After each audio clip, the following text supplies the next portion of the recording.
Right, 11 June 2024, and today I'm going to be giving you a quick update. I'm not going to take a long time today. I'm going to be covering quite a few stories, and I want to start with what's happening with Mnangagwa and Zambia. So yesterday I explained to you that Zambia has formally complained to Zimbabwe through their Ministry of Foreign Affairs about Mnangagwa's comments. And their complaint is that what Mnangagwa is saying about Zambia and its cooperation with the Americans is false. And Mnangagwa is not supposed to be saying what he's saying about the Zambians.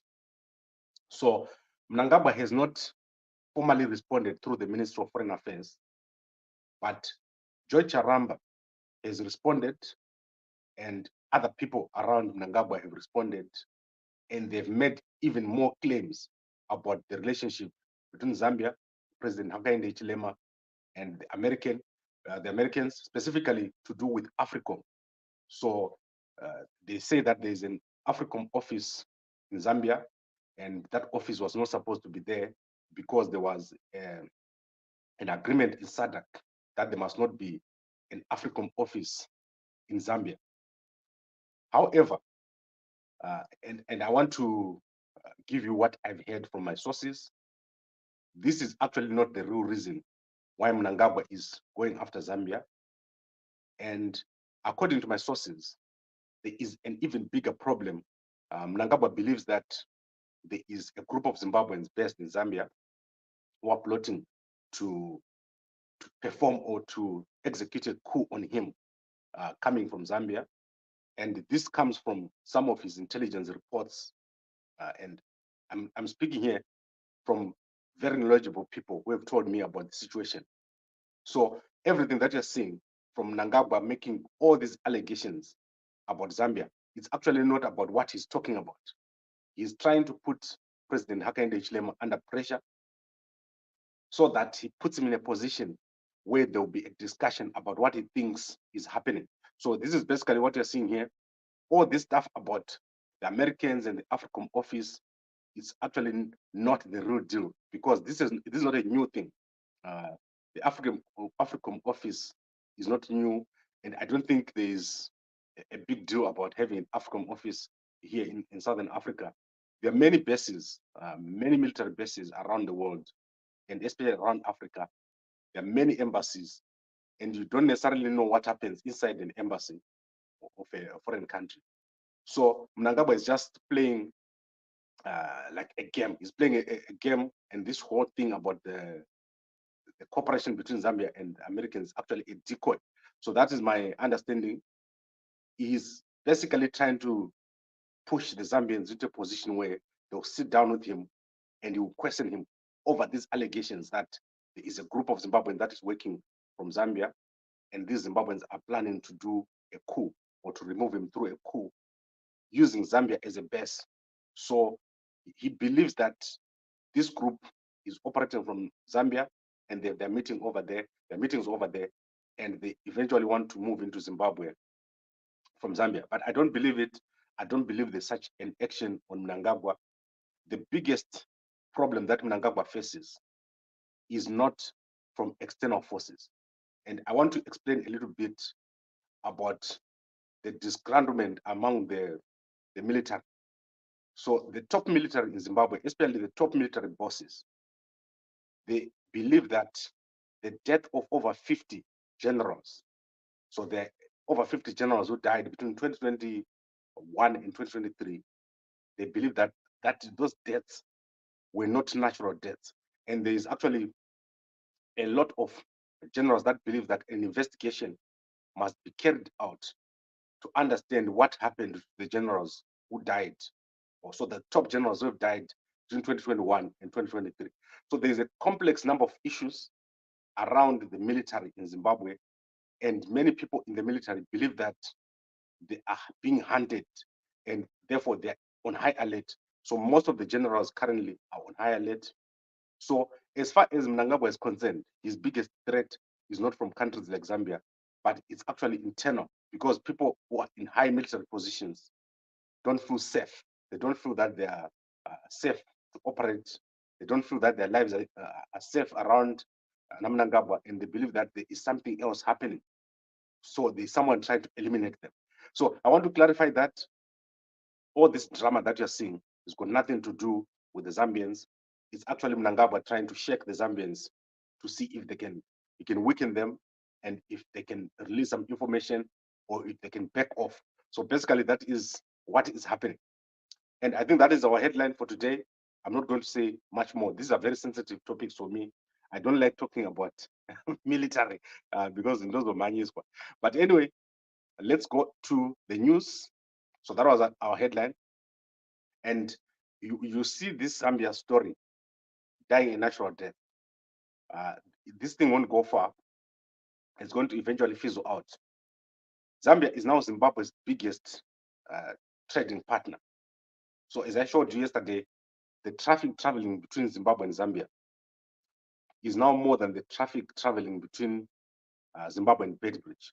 So Bedbridge is becoming less and less important, and Zambia, that is Churundu and the Victoria Falls border, they're becoming more and more important. Zambia is going to become critical for Zimbabwe because the trade between Zimbabwe and Zambia is goods travel between the two. So goods travel from Zimbabwe to Zambia, whereas in South Africa, it's almost the other way. Goods travel from South Africa to Zimbabwe. We now also have the Forbes border between Beira and Zimbabwe.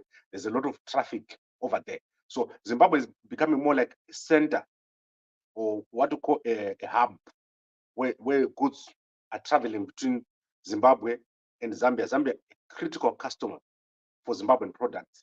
And there's no way that there can be a fight between these two countries. They are also interdependent.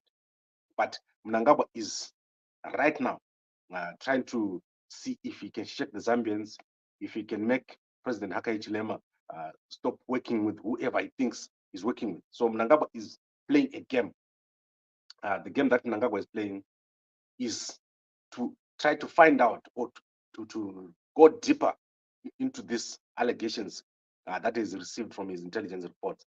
I also believe that Mnangagwa is being misled. Most of the time, people are giving Mnangagwa false information or false intelligence. He is actually and really on his way out. And the more Mnangagwa makes the mistakes that he makes, like these public statements that he's making, the more and less respect he gets. He gets less and less respect when he goes to public functions. Right now, Mnangagwa is not taken seriously. In SADC, his stature is reducing. I don't think SADC is going to make Mnangagwa the chairperson. And so let's watch this. Mnangagwa is becoming more and more erratic, and it's a concern even to the people in SADC. Imagine if he became SADC chairman, and then he went to another country and did what he did last week. That would be crazy and unbelievable. Now, I want to go to news, and I want to start with General Chiwenga. General Chiwenga is in Tajikistan. I hope I've got this name correct. And I want to show you his speech that he gave yesterday. He met with the president, and they had meetings with the Zimbabwean delegation over there. There is the issue of water. And you know that water is a big problem in Zimbabwe. The Zimbabwe government, through ZINWA, has failed to provide water. So ZINWA is the national body that is mandated to provide water in Zimbabwe. And the Zimbabwe government has failed to provide water, clean water. Most suburbs in Harare don't have water. People are using boreholes. Similarly, in Bulawayo, it's a big, big mess. In Masvingo, it's the same. So there's a solution that is required. And General Chiwenga is in Tajikistan, and he is meeting with the other people that are talking about water here. I hope a solution comes. This is critical. We cannot have a situation where Zimbabwe is using prehistoric methods of getting water. And I hope that a solution is found here for water. So there was a meeting yesterday between General Chiwenga and the president, and he issued a video. So I want us to quickly hear him talking on that video. General Chiwenga over there. Greater cooperation between our two countries, and that we shall have this propelled through our foreign ministries. Hopefully they will be able to meet soon, either here in Dushanbe or in Harare. We're talking all areas from agriculture, mining, industry, tourism, all all the areas of the economic areas which we can cooperate between ourselves. Right. So I think that is clear. You can see that this meeting took place yesterday. I didn't see Keno Minotavo here. I think she was out shopping because she was not in that meeting. And yeah, if I was here, I'll also do the same. I'll not be hanging around talking about water. I'll just go around and get myself some clothes. So I then want to go to a big story. And this big story is something that you need to be careful about. Everyone needs to be careful about this. There is a massive flu in Zimbabwe.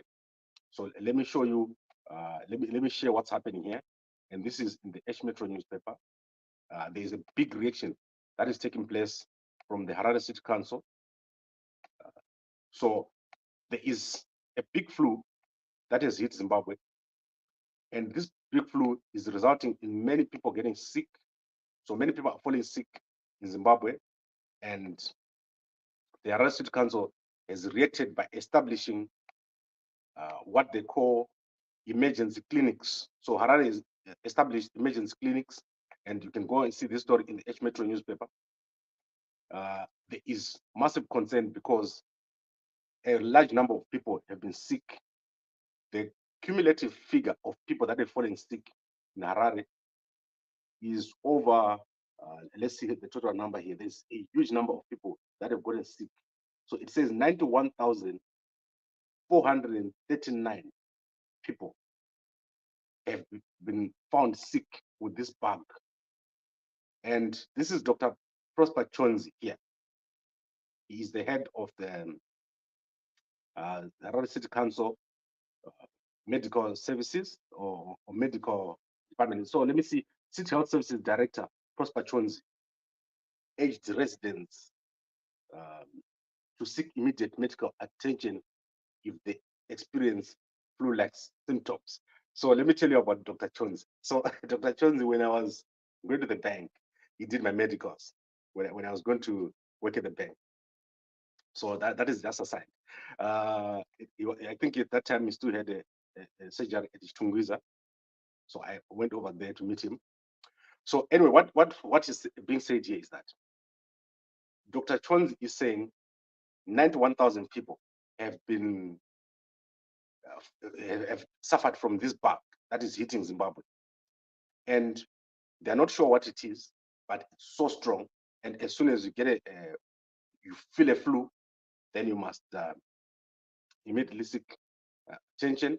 They're saying no one has died. I know that a lot of people have died from this thing. A lot of people have been hospitalized from this flu bug, which is hitting Zimbabwe. So be very careful if you're in Harare. Wash your hands, use a mask, and sanitize.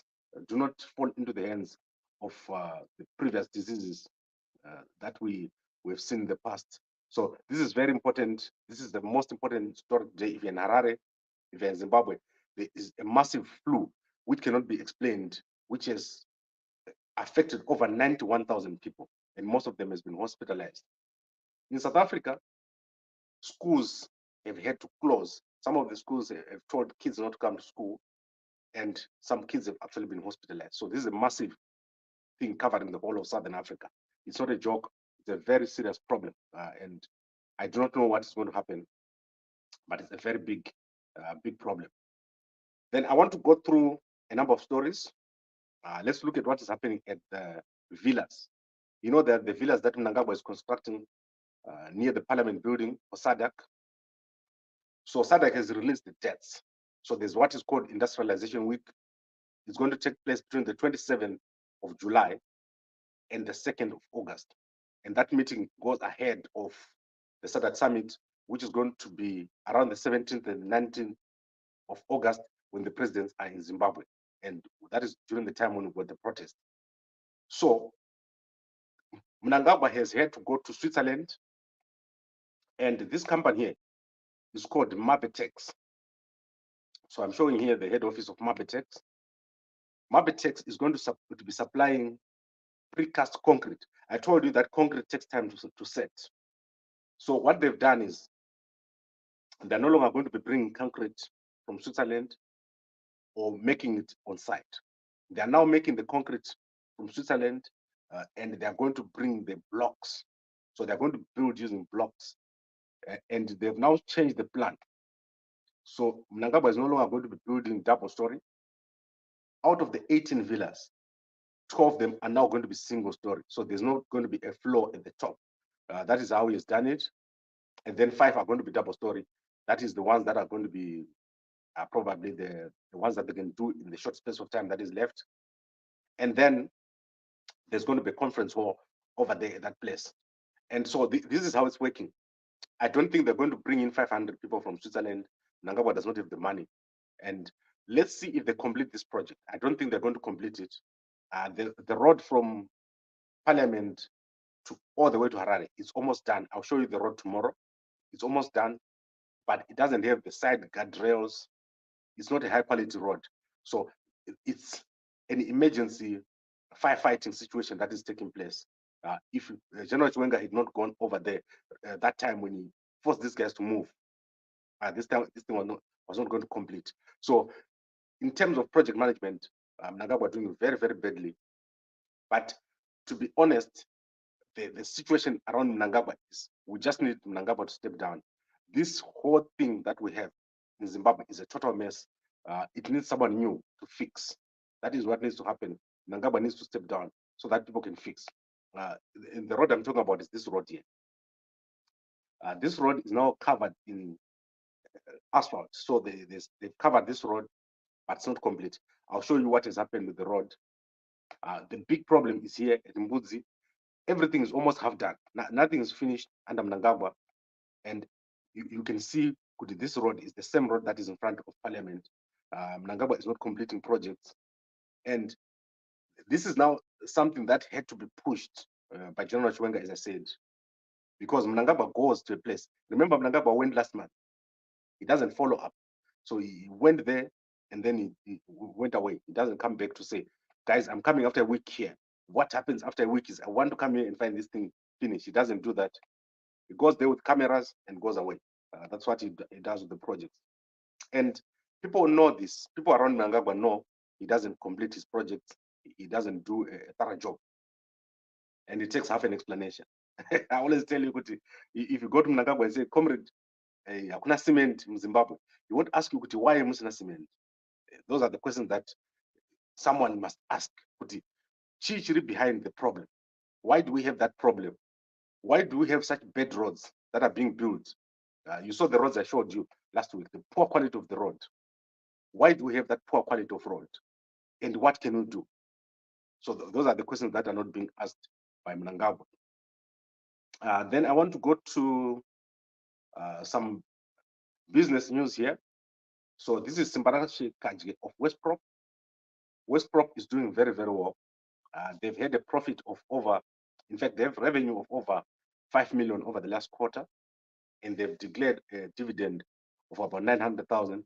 Their money is coming from this Pokugara here. So this is Pokugara, and this is where they get a lot of their money. And also, they now have a new property that they're selling at Pomona City, where they've got hundreds and hundreds of residential stands for sale here. So they're creating a $4 billion city. And if you're in Harare, go and check it out. $60,000 for a residential stand of 800 square meters. And you can pay in installments. So if you didn't know about this, go check it out. Then tonight, the Zimbabwe Warriors are going to be playing Bafana Bafana. And this match is going to be held in Bloemfontein. So that is what we have for today. Let me recap and then we'll close out. The situation between Zambia and Zimbabwe is escalating, and Mnangagwa is making more allegations against Zambia. However, according to my sources, this is not the real reason.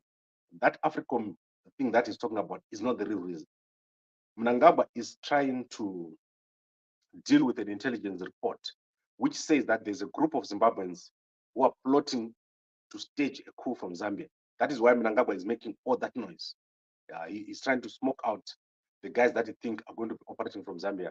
But I do not believe that is the problem.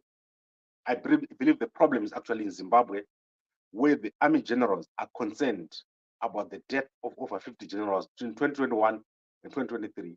They believe that those deaths are not natural. So that is the quarrel between Mnangagwa and the generals. And so let's see what happens. Let's see where this thing will end. But as for us, we're going to focus on the protest. The protest is what we're going to focus on. The army guys should not interfere. They should not be involved. Let people deal with Mnangagwa. Don't interfere, military guys. I don't think that is a good thing at all. Then Mkoma Absalom says, please Gambakwe to cautious ZANU-PF. They can call pending the war wishers ready to fund towards the protest. Then they ditch you the last minute. Why Mkoma would ZANU-PF do that? I know ZANU-PF guys. I go to ZANU-PF head office and I walk into people's offices. I'm not afraid of ZANU-PF. People in ZANU-PF love me. And you should not be, people in the military love me. I told you last week. Tikati, Gambakwe apa. Toti Mnangagwa apa. Toti military guys, who do you like? Gambakwe Mnangagwa. Mnangagwa will lose. Guys love what we're doing to change things. No one likes the situation in Zimbabwe right now. It's crazy. That is a crazy thing that is happening. You've never seen so much chaos being created by one person. And then where is the Malawian president? Malawian president, we're talking about vice president, right? Hichilema. I think he's lost his life there because they can't find him. They've stopped the search overnight. And I'll give you an update later on today as soon as we get something. And then Gambakwe, how can he fear a coup? It shows how shallow you are. Mkoma Jaros, let me tell you something. Mnangagwa is the most unpopular person in the army. No one likes Mnangagwa in the military. And I want to say this cautiously. Mnangagwa has made the lives of people hell in the military. People are down to earning $100 in the military. Do you think guys in the military are stupid to earn $100? So just answer, Jaros, if you're there. This is my phone here. This phone, it costs $1,000, right? A guy in the Zimbabwe military has to work 2 years to buy that phone. And that's my second phone. What I'm trying to explain to you is how do you plan under these current circumstances? And yesterday, the Reserve Bank of Zimbabwe governor met with combi drivers. He was asked, why is there no change in the country when you have released change? He can't explain. The ZIG is dead. It's fake. I've told you that. Nothing's going to work as long as Mnangagwa is in office. So don't believe military guys are stupid enough to sit there and earn $100 and love Mnangagwa.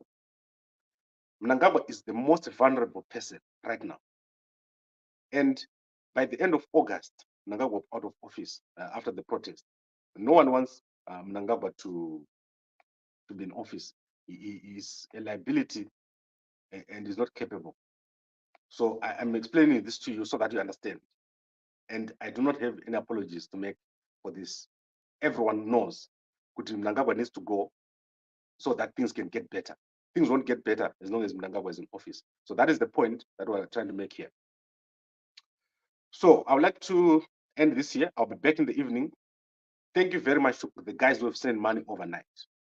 So we've received some money overnight towards the protest. We're going to be traveling to Botswana. We're going to be traveling to the United Kingdom. The protest is going to be ongoing. Mnangagwa is going to step down. That is what people want. People want Mnangagwa to step down. Zimbabweans in the diaspora want to come back home. We're going to go to the UK. However, the budget is quite huge. So for the delegation to get to the UK, we need $50,000 US. So I've received the budget overnight. And this is where you go. You go to this site, fumojena.com. You find how to pay through South African bank accounts, through Mukuru, and through World Remit. We need $50,000 US to get this journey to take place. And it's a little amount of money. If we know you can push 200,000 to one Mercedes-Benz, guys, how can you fail to raise 50,000 so that Bishop Nyamakanga and 10 people go to the UK for the homecoming preparations. We want people in the UK to come home. So contribute to this thing that we're doing, but I'll talk more about this in the evening. Mnangagwa is going to step down. No one wants Mnangagwa. Mnangagwa is the problem, is the cause of the problem in Zimbabwe, and people want him to leave. So I'm going to end here because I'm going to be back in the evening. Thank you very much, Tari. Tari Designs for dressing Gambakwe. So Gambakwe is dressed by Tari Designs, and obviously we're going to get more clothes so that Gambakwe can be warm in the morning. And we'll be showcasing more of the designs. Go to Tari's Designs Facebook page, and also you can go on Gambakwe, we'll advertise some of the clothes over there. And I know most of you guys want to dress me, so you're welcome. Right, thank you very much, everybody. Here's the cup. Well, what is Mkoma? All right, you say, title says he fears cup. Okay, I see what you mean. So let's fix this for you, Mkoma. A cup. How can you say you fear a cup? It's a mistake, Mkoma. Isuzu got no Mukama Sessin. Chetakarova ne whiskey. Sometimes I don't know any whiskey. So we're making the corrections that you want me to make. Mkoma is not fearing a cup, he's fearing a coup or a coup. So I fixed the mistake immediately. You can see quickly that mistake is going to be fixed. When you check again after an hour, there will be no mistake. Thank you very much, Mkoma Mo, for fixing this problem. And thank you, Mkoma Statement. Thank you, everyone who supports Gambakwe Media. We've got over 50,000 people coming here. Guys, we want to create a country that you can be proud of. A country where we show kuti tine vanhu vakadzidza. Look at Gambakwe, what we've created. There is not a single person in the whole of Southern Africa who's got what we've created. Something that brings us all together. We want to do the same in banking. We want you guys to have money. We want you guys to do well in your own country. I want you to drive a Mercedes-Benz from Harare to Mutare. I want you to drive a 4x4 Range Rover from Bulawayo to Victoria Falls. I want you to hang out in Wange. All these things that you're doing, spending the whole day at work, must stop. We want the country to do well. Mnangagwa has failed to modernize, and do not apologize for this problem. Mnangagwa is the problem in Zimbabwe. We do not want this to continue, and let's not accept it. Guys everywhere, guys in civil servants, guys in military, guys in diaspora, do not accept what Mnangagwa is giving us. He's giving us a raw deal, and don't take it. Don't take a raw deal from Mnangagwa. Mnangagwa must step down, and we need a fresh election. What they're doing with Ana Sengezu Chavangu, we don't want it. Yesterday, Caston Mateo was at Zim Papers. Caston Mateo has accepted to work under Chavangu. I cannot believe it. After what Nelson Chamisa did for Caston Mateo, for him to go and work with Chavangu, it's shocking. Similarly, Charlton Wende is working with Chavangu. It makes no sense. I don't believe that these two guys can do this. Can you believe it? Let me show you a picture so that you don't think I'm lying. Caston Mateo is now leading the portfolio committee on communications. Here, that was Caston Mateo yesterday with the Victoria Roads over there. And that guy with the shirt, a shirt in my picture. So Caston Mateo is accepting this, and Charlton Wende is accepting this. We want fresh elections. And when the fresh election come, we don't want these guys over there. Now when that is your last time in parliament. So thank you very much, everyone, for watching, and a good day to you all. I'll see you in the evening. Continue to support us and continue to give us ideas. Thank you very much, and a good day.